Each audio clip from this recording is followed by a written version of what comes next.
Sancionada pelo presidente Fernando Collor em 1991, a Lei 8.313 instituiu o Programa Nacional de Apoio à Cultura, que implementou um mecanismo de captação de recursos para o setor cultural.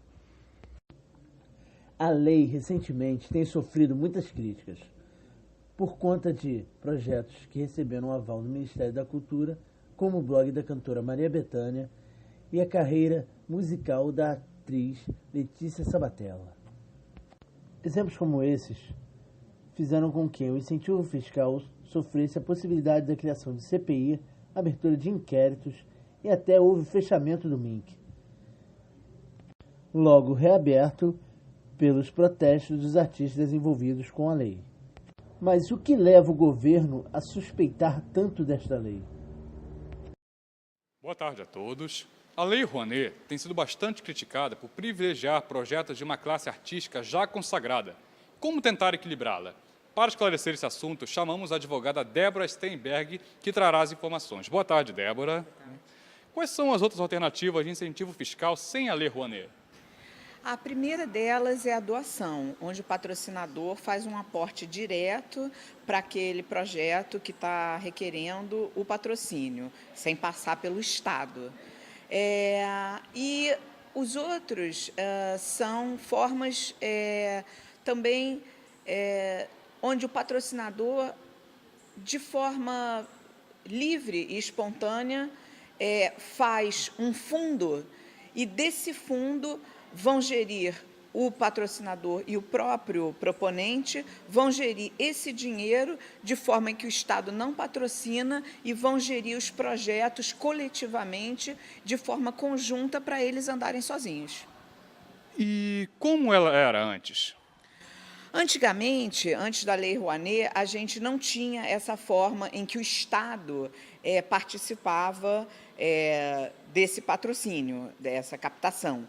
Então, realmente só existia essa forma, você indo diretamente ao patrocinador e pedindo, olha, eu gostaria de fazer esse projeto, essa peça de teatro, esse filme, esse musical, você, por favor, me dá o dinheiro? Antes da Lei Rouanet só tinha essa via. Bom, todos dizem que é ruim com ela, mas seria pior sem ela? Então, houve um momento em que não se tinha a Lei Rouanet.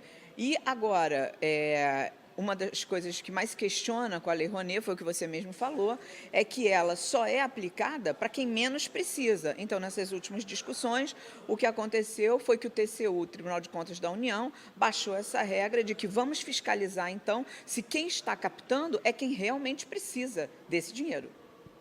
Ok, Débora, muito obrigado pelas suas informações. De volta ao estúdio.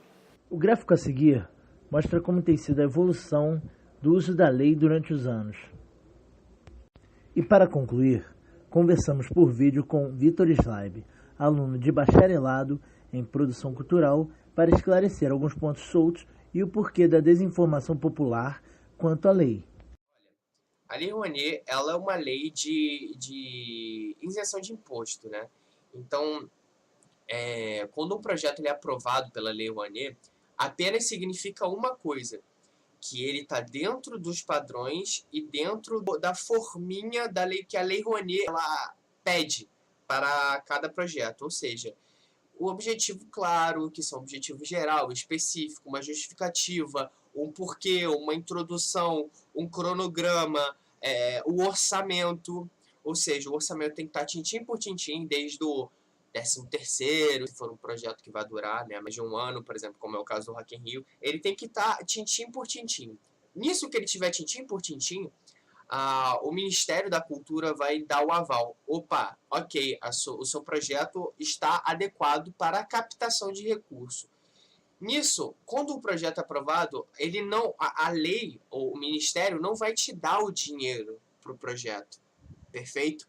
Existem empresas que elas, a partir da Lei Rouanet, elas optam por pegar 4% de seu imposto de renda e direcionar eles em cultura, ou seja, direcionar eles nos projetos aprovados pela Lei Rouanet. Enfim, a garantia que a Lei Rouanet te dá quando um projeto é aprovado é apenas a garantia que ele pode ser executado e que ele pode receber a captação de recursos. Não significa, quando um projeto é aprovado, que ele vá receber os recursos. A minha opinião quanto à Lei Rouanet é uma opinião um pouco conturbada, porque eu acho que é uma lei necessária, porém ela tem seus defeitos. Quais são os defeitos? A deliberação do governo em decidir algumas coisas faz com que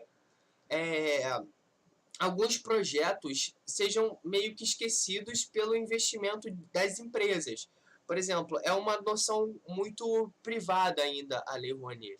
São estratégias de marketing das empresas, e eu não estou aqui para fazer juízo de valor, mas isso acaba acontecendo. Então, a minha impressão sobre a Lei Rouanet é uma lei muito positiva para investimentos culturais.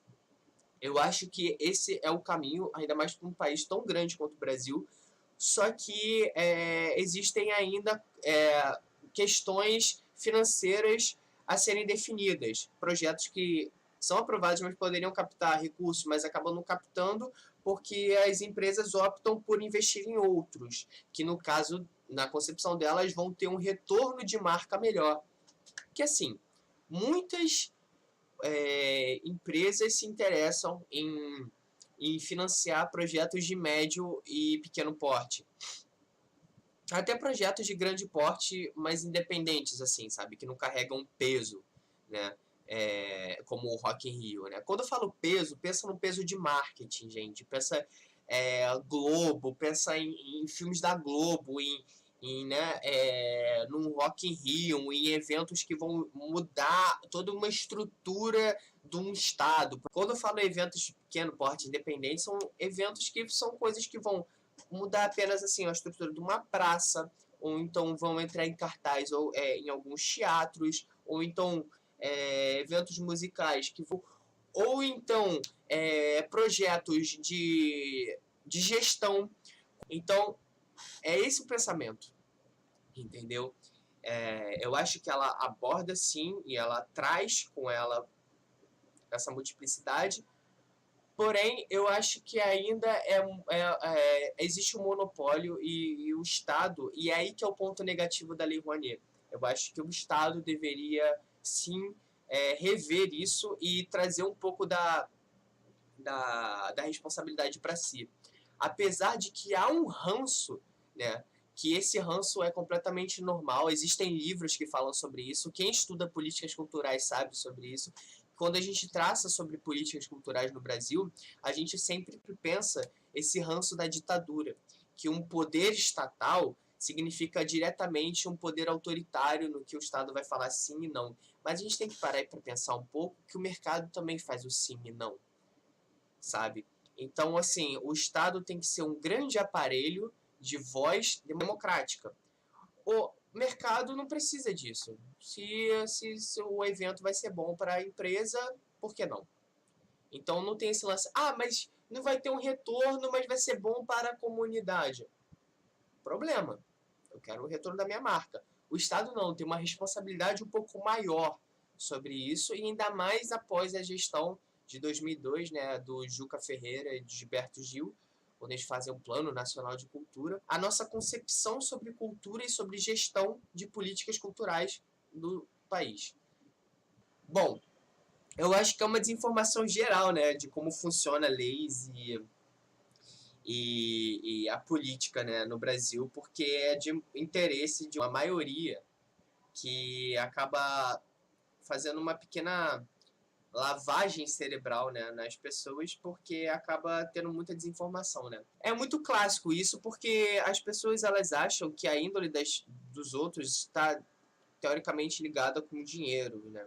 E aí entra dinheiro público, as coisas ficam um pouco mais sutis, porque ainda mais depois do plano neoliberal, que é um plano, mais depois de uma ditadura, que é um plano que delibera, né, o governo de deixar de investir sua ideologia, né. O dinheiro público tem que ser sempre muito bem, a gente tem que pensar muito bem onde o dinheiro público está indo, porque existe esse argumento, né, de pessoas que querem deliberar esse poder do Estado, de falar que isso é para manutenção ideológica. Quando as pessoas falam sobre Chico Buarque, sobre esses artistas, Gente, vamos pensar que foi Chico Buarque esses artistas na época da ditadura, sabe? E hoje em dia são artistas que são bestializados por causa dessa falsa noção de Lei Rouanet. Como eu expliquei, a Lei Rouanet é uma lei de isenção fiscal. Então, o que o governo faz é apenas deliberar a possibilidade de você poder ter o seu projeto financiado. Então, não é um investimento direto.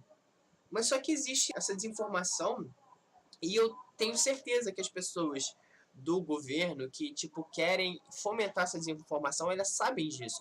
Mas elas estão apostando na desinformação popular para poder acabar difamando e aí sim fazendo uma disputa ideológica, sabe?